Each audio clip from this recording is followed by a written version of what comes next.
On se retrouve pour parler des auteurs français ou francophones qu'il ne faut absolument pas louper. Je lis énormément d'auteurs étrangers, mais j'essaye de plus en plus de me concentrer également sur tous les auteurs français que nous avons, et il y a des pépites à l'intérieur.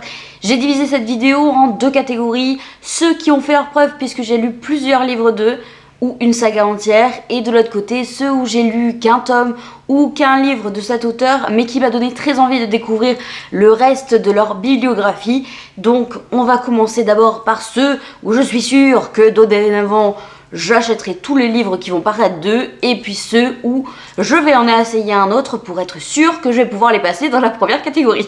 On commence par forcément les deux inconditionnel selon moi. J'y vais les yeux fermés et je sais que je vais passer d'excellents moments, même si ça n'a rien à voir les uns avec les autres, que leurs livres sont diamétralement opposés. Je sais que si ça vient d'eux, ça va être un moment incroyable. La première, et je vous en ai quand même beaucoup parlé depuis l'année dernière, c'est Bleu Nguillou, que j'ai d'abord découvert avec Conjuration, le tome 1, qui a été un coup de cœur. J'ai enchaîné avec La Lignée des Maudits, qui est sorti en début d'année, qui a été un coup de cœur.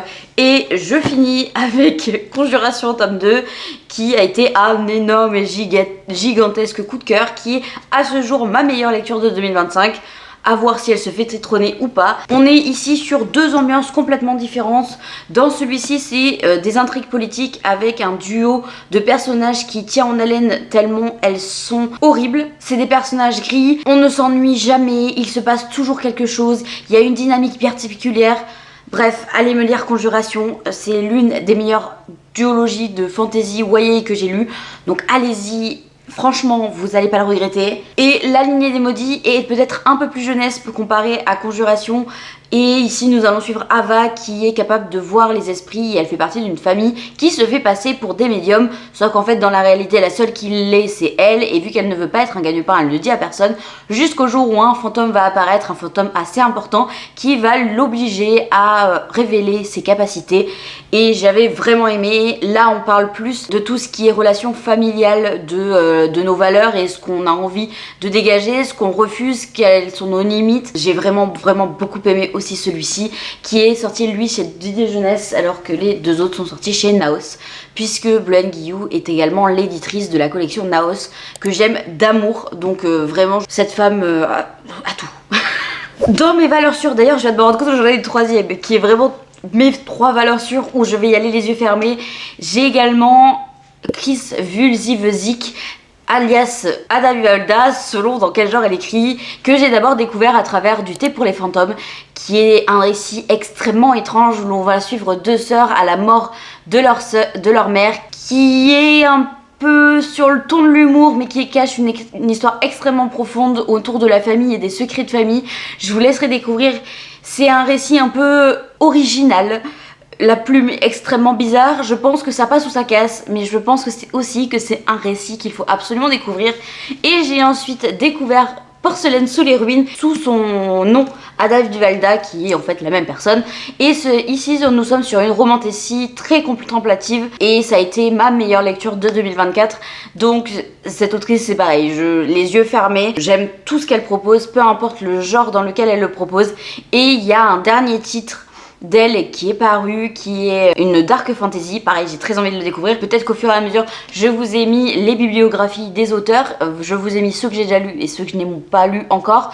Certains, il y aura marqué un truc comme un W, je pense, qui voudra dire que c'est dans ma wishlist ou dans ma pile à lire. Selon certains, il y en a aussi qui sont prêts à être lus. Et la dernière de ce trio de femmes absolument incroyable, c'est Neil Pfeffer, que j'ai découvert d'abord à travers L'Engrange-Temps, que j'ai lu en format numérique, donc je ne les ai pas en physique, mais c'est une histoire qui tire dans le premier tome qui est très jeunesse, mais dans lequel on va suivre Sophie, qui va tomber un jour sur une horloge un peu particulière et elle va retourner dans le passé.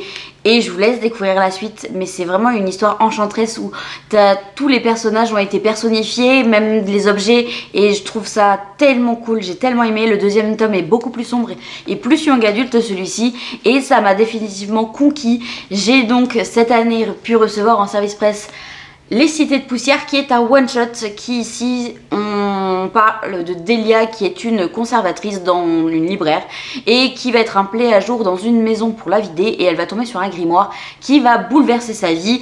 On parle ici des thèmes comme le droit des femmes ainsi que la préservation de l'histoire, de l'invisibilisation des femmes, c'est très long ce mot, et incroyable, vraiment il est incroyable, c'est un one shot que je vous recommande les yeux fermés, parce qu'on a vraiment tout à l'intérieur, et si vous aimez les tropes comme Female Rage, celui-ci va clairement vous convaincre. On continue avec les livres que j'ai de manière physique et j'ai la duologie Emblème de Inaciel qui est publiée donc chez Naost. Je n'ai lu que ça d'elle puisqu'il n'y a que ça qui est sorti. Et ici nous sommes aussi dans un récit assez original, un peu différent de ce qu'on a l'habitude de voir. Ici on est sur de la Green Academia dans lequel on va suivre Ereb qui est taxidermiste, qui est pas très bien accepté dans la société, et un jour une jeune femme va toquer à la porte et elle va dire je veux me marier avec toi. Il ne comprend pas vraiment et à partir de là passe de mystère en mystère, de rencontres un peu étranges et de deux personnages qui n'ont absolument rien à voir mais qui c'est vraiment un bonheur à les suivre. Dans le premier on suit davantage Ereb, dans celui-ci nous suivons davantage Cécilie, mais les deux se complètent à merveille et j'ai vraiment adoré puisqu'il y a une fin qui, je trouve, montre à quel point les actes ont des conséquences et tout n'est pas rose, tout n'est pas beau, tout n'est pas facile et c'est ce que j'ai préféré dans cette duologie. Donc clairement, si vous n'avez pas découvert Emblème, allez-y, ça vaut clairement le coup. On continue avec une autre autrice où j'ai très hâte de suivre la publication de ses œuvres. C'est Lise Kriskler que j'ai découvert à travers Demos, qui est une saga en 4 tomes. Les 2 premiers sont parus, ces deux-là. Et ce sont des tomes compagnons. Donc c'est à la fois dans le même univers, mais à la fois des histoires qui se terminent en one-shot. Donc parfait pour découvrir une autrice. Dans celui-ci, qui est le premier paru, donc dans la Bénie de Césarée, on va suivre Virina, qui a été bénie par le dieu Césarée. Et elle est un peu paranoïaque, mais on va comprendre pourquoi elle l'est et comment elle le devient. J'ai adoré, c'est plus le genre de récit où tu vas adorer détester un personnage puisqu'il prend des décisions plus que douteuses, mais je vous le recommande très chaudement sur un thème un peu de romantique. Alors que le second qui est paru très récemment, donc Le Prince sans terre, sur celui-ci nous allons suivre l'empereur de Arthos, donc là le deuxième empire qui est sur la carte. Dans celui-ci le personnage n'a rien à voir avec le premier, celui-là il est extrêmement attachant et assailli de doutes. Et il est contrebalancé par un autre personnage qui est incroyable franchement. Donc les deux n'ont rien à voir mais les deux sont complémentaires.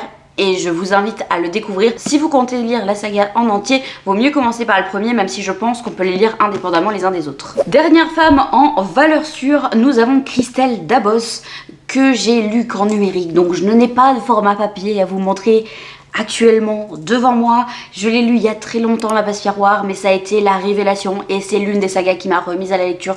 J'ai tellement aimé cette saga. Et j'ai donc également découvert Ici et seulement ici, qui a été une lecture tellement bizarre que je ne sais pas vraiment si je la recommande, puisqu'à l'heure actuelle je ne suis pas sûre d'avoir tout compris tellement c'est étrange. Mais La Passe-Miroir étant une valeur sûre pour moi, je vais continuer à lire toutes ses œuvres. D'ailleurs, Nous est dans ma ligne de mire pour pouvoir le découvrir, qui d'ailleurs a enchanté quand même pas mal de personnes, donc j'ai très hâte de le découvrir. Dans mes valeurs sûres, j'ai encore 3 hommes. Le premier, c'est Victor Dixon, que j'ai découvert tout d'abord avec Vampiria. J'ai adoré Vampiria, la première trilogie, j'avais vraiment trop aimé. Vampiria America est un petit peu en dessous selon moi, mais je pense que si vous avez essayé Vampiria, vous n'avez pas aimé, essayez Vampiria America parce que ça n'a rien à voir. Et je pense que l'inverse est vrai, même si je pense qu'on peut aussi aimer les deux sagas différemment. J'aime beaucoup les univers qu'il crée, j'aime beaucoup le personnage, j'aime beaucoup la façon qu'il a de venir en dédicace. Il est extrêmement étrange, il crée des univers assez sombres mais dans lequel j'adore me plonger. Et j'ai pu découvrir aussi l'an passé Agence Perdido, qui lui est beaucoup plus jeunesse mais qui peut enchanter un adulte. Je vous assure que moi en tant qu'adulte j'ai adoré ma lecture. Dans celui-ci on va suivre une jeune fille dont la mère va disparaître et dont les objets disparaissent, et elle va se rendre compte qu'au lieu que ce soit juste perdu, c'est que ça atterrit dans des endroits où règnent des croque-mitaines et ce serait eux qui seraient à l'origine de certaines disparitions. Et j'avais vraiment trop aimé ce tome quand je l'ai découvert cet automne. J'ai trop hâte de lire la suite parce que c'était incroyable et je trouve que pour un jeunesse ça se lit extrêmement bien et c'est très prenant aussi, donc j'ai hâte d'avoir la suite. J'ai également Ariel Holtz qui est pour moi une référence. J'ai tout d'abord découvert Les Sœurs Carmine qui est sorti chez Naos. C'est une trilogie dans laquelle on va suivre 3 sœurs et chaque tome parle d'une sœur, donc théoriquement on peut les lire indépendamment les uns des autres, mais ça spoil quand même des éléments et j'ai vraiment adoré cette saga, ça se lit tout seul. La seule chose que je regrettais c'est qu'il n'y ait pas vraiment de fil rouge entre les tomes, ça aurait été un petit plus on va dire, mais j'ai vraiment beaucoup aimé sa plume et sa façon de narrer les histoires. J'ai donc découvert par la suite Runborn qui m'a vraiment enchantée pour le coup. Là on est plus sur des inspirations de mythologie nordique et j'ai vraiment apprécié ma lecture, même s'il a pris des chemins que j'espérais qu'il ne prenne pas. Ça reste son histoire, hein. C'est pas moi qui décide de comment ça se passe dans un livre. Le tome 2 vient juste de sortir, il est dans ma pile à lire, il ne va pas tarder à passer à la casserole. Et enfin le dernier c'est Michael Brun-Arnaud dont j'ai lu la saga entière des Mémoires de la Forêt qui a été enchanteresse par plein d'aspects. C'est très jeunesse mais il y a une double lecture qui est permise pour notre regard d'adulte et j'ai vraiment adoré cette saga où l'on suit des petits personnages à qui il arrive toutes sortes d'aventures mais on y parle beaucoup de sujets profonds. Dans le premier tome on y parle de la maladie d'Oubitou qui s'apparente à la maladie d'Alzheimer et j'ai trouvé ça très intelligent, très fin, très mignon. Pour un enfant ça fait le job, pour un adulte ça fait le job. Je le recommande je pense de 8 à 98 ans, je pense que tout le monde peut trouver son compte là-dedans. C'est vraiment génial et j'ai très hâte de découvrir les futures publications de l'auteur. Soit parce que je n'ai lu qu'un livre, soit parce que la saga en entier a été une bonne lecture, mais j'attends de voir comment ça peut se transformer peut-être sur d'autres livres, donc je lirai forcément d'autres livres d'eux pour me faire un avis un peu plus construit, mais il y a des pépites aussi à l'intérieur. Vraiment sur un tome ils ont réussi à m'enchanter et à me faire passer des incroyables moments. Donc je vous ai présent, je vous en parle très rapidement. On commence avec Sarah Abbasi avec La Tisseuse de Mélodie, qui est une histoire dans laquelle on va suivre une jeune fille qui est capable de lire l'avenir dans les partitions. Et un jour, alors qu'elle ne le devrait pas, elle se voit elle-même dans son avenir et elle va décider de fuir l'endroit où elle est pour essayer de régler cette histoire, sauf qu'elle va tomber sur Alistair, un aristocrate, un brin agaçant, qui va peut-être l'aider à régler ses soucis. C'est une plume qui est extrêmement poétique, qui est extrêmement lourde peut-être pour certaines personnes, donc je ne le conseille pas à tout le monde, mais j'ai vraiment adoré l'univers, le système de magie et tout ce qui arrive à nos personnages. La conclusion de la saga arrive le 28 mai je crois, et j'ai très hâte de découvrir la suite, sachant qu'elle travaille déjà sur un nouvel ouvrage. J'ai trop hâte de voir si je peux la laisser dans mes auteurs chouchous. Dans la même veine où je n'ai lu qu'un tome, c'est La Voix de Lorée de Marie Fabre publié chez Naos. Et c'est une histoire qui a des inspirations de Sherlock Holmes, une relation à la Death Note, et j'ai adoré cet univers. On a un personnage Hatcher qui est jeune journaliste et alors que dans la ville il y a des meurtres en série et un médecin un peu bizarre, il veut absolument enquêter sur les meurtres, sauf qu'il est trop jeune selon son patron, donc il va être mis sur l'affaire du médecin on va dire, et j'ai vraiment adoré suivre Hatcher qui est un bonbon, qui a de multiples facettes, j'adorais voir la ville à travers ses yeux, cette ville qui est extrêmement hiérarchisée. C'est pas vraiment pour l'enquête qu'il faut le lire parce que l'enquête est assez facilement devinable on va dire, mais c'est pour l'univers, c'est pour l'ambiance, c'est pour le personnage principal, c'est incroyable. Faut pas le prendre tel qu'un policier, faut juste le prendre pour un roman peut-être d'ambiance ou je sais pas, si vous avez envie de vibe de Sherlock Holmes, allez-y, c'est incroyable et j'ai très hâte de lire la suite. Dans la même veine, j'ai Yelena dont j'ai lu le premier tome de Persona qui est à partir de 13 ans, donc qui est pour adolescents, et dans celui-ci nous allons suivre des orphelins qui ont chacun été touchés par la lumière et ça leur donne des pouvoirs un peu particuliers. Donc nous, notre personnage principal est un persona, c'est-à-dire qu'il peut changer de visage facilement, donc il peut prendre l'apparence de n'importe qui. J'ai vraiment beaucoup aimé ce premier tome, j'ai très hâte de lire la suite. Malheureusement le second tome ne va pas être mis en format poche, donc je vais tout me racheter en grand format et le tome 3 et 4 va paraître très prochainement en compagnie Ulule par l'autrice pour qu'il matche avec les deux premiers qui sont sortis chez Hachette, et j'ai très hâte de continuer cette saga, donc je pense que de toute façon je vais craquer sur la campagne Ulule pour avoir la suite de cette histoire parce que ce serait dommage que je m'arrête là alors que j'ai vraiment beaucoup aimé le premier tome. J'ai aussi Cassandre Lambert dans ceux où il faut que je vois un peu plus tard avec l'Empire des femmes que j'ai vraiment beaucoup apprécié, mais j'ai trouvé certaines choses un peu faciles, mais j'ai très hâte de lire la suite et ça devrait arriver ce mois-ci chez moi puisque le second tome vient de sortir en format poche et elle a aussi sorti Atalante, mais celui-ci m'attire un peu moins, donc je verrai dans ses prochaines publications pour me faire un avis final. Mais j'ai vraiment beaucoup aimé la plume et j'ai beaucoup aimé les idées, le côté engagé pour les ados c'est génial, donc voilà. Donc là c'est à partir de 15 ans celui-ci. En auteure française, et là je vous la présente plus je pense, c'est Anatrice que j'ai découvert avec la Guilde des Ombres.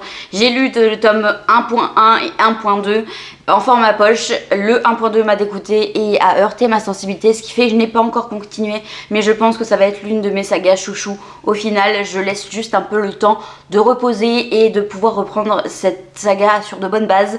Et j'ai très hâte de découvrir la suite. Elle publie aussi des romantécies avec beaucoup de spicy, ce qui n'est pas forcément mon truc. Donc je vais me concentrer peut-être sur les sagas où le but premier c'est pas cette romance. Et là c'est le cas, on parle de beaucoup d'autres choses que d'une romance. Et j'ai très hâte de continuer et je trouve la plume d'Anatrice absolument incroyable. Si vous aimez les romances avec spicy, enfin les romantécies avec spicy, ou alors les dark fantasy comme ici, allez-y, c'est une valeur sûre. Surtout si vous avez aimé Nevernight, franchement la version française avec des idées complètement différentes, elle est incroyable, donc foncez. Récemment aussi j'ai pu découvrir Hot Ziegelmeyer avec Peau d'âme, qui est une réécriture donc de Peau d'âne, de version féministe et extrêmement engagée avec un petit twist fantaisiste à l'intérieur et j'ai vraiment beaucoup apprécié ma lecture. Je suis un peu plus dubitative sur la fin, il y en a qui me disent en fait que ça va pas vraiment être une suite, qu'on va suivre un autre personnage, mais je trouve qu'on n'a pas eu toutes les conclusions dans celui-ci, donc je comprends pas trop. J'ai un peu peur de la suite, mais j'adore la poésie de la plume de l'autrice. J'ai vraiment aimé son côté immersif, son côté engagé. Je lirai la suite avec grand plaisir et j'espère pouvoir l'ajouter à ma liste de valeurs sûres. Dans les auteurs aussi, j'ai Alice d'Oublier avec Elle et le feu et Elle et la cendre, qui est une duologie qui est parue chez Hachette Roman, que j'ai vraiment appréciée. C'est une version young adulte du Prieuré de l'Oranger et j'ai beaucoup aimé cette duologie, mais je pense que j'ai besoin d'en voir plus de cette autrice pour définitivement m'attacher à cette autrice là. Donc je vais attendre de voir ses prochaines parutions, mais j'ai vraiment beaucoup aimé et c'est ce que je vous dis, si vous aimez les histoires qui parlent de dessins croisés de femmes, allez-y, c'est vraiment très chouette. Celle que j'ai adoré découvrir cette année, c'est Isabelle Lesteplume avec Le Chant de la Reine Corbeau. Elle a plein d'autres sagas à son actif, dont certaines qui sont publiées en auto-édition, mais ce sont majoritairement des romantécies. Vous savez que c'est un peu moins mon truc que le reste, mais celle-ci, j'ai vraiment adoré la découvrir. Dans celle-ci, on va suivre une jeune fille qui va voir sa famille être assassinée et elle va être la dernière rescapée. C'est sa famille qui est au trône au milieu de 5 autres familles et il y a des intrigues politiques, il y a des jeux de pouvoir. Elle, ce qu'il faut qu'elle fasse, c'est se marier pour pouvoir monter sur le trône. Elle va donc avoir une tripotée d'hommes à sa disposition, mais elle va en choisir un en particulier en le trompant. Et à partir de là, on a une histoire géniale, sachant qu'il y a une intrigue autour du monde en lui-même, autour d'une magie sombre, et ça a vraiment marché à merveille avec moi. J'ai très hâte de lire la suite et j'espère que ça va définitivement me convaincre. Tant qu'on est dans la romantésie, continuons avec ça. J'ai également découvert l'année dernière Cléo Blackwood à travers La Couronne d'Aupépine, qui est sortie chez Corrigan, et j'ai vraiment adoré ma lecture, qui a été classifiée comme une romantésie, mais qui, selon moi, le premier tome, ça en est pas vraiment. C'est une fantaisie avec un peu de romance, mais bon, soit. On verra ce que donne le second tome quand il sortira. C'est une duologie. L'autrice a dit qu'elle a été très malade, donc la sortie a été repoussée. J'espère qu'elle verra quand même le jour. C'était génial, j'ai vraiment beaucoup aimé cette histoire où on a une princesse qui va décider d'en faire qu'à sa tête et d'aller s'engager dans l'empire voisin pour voir comment ça se passe.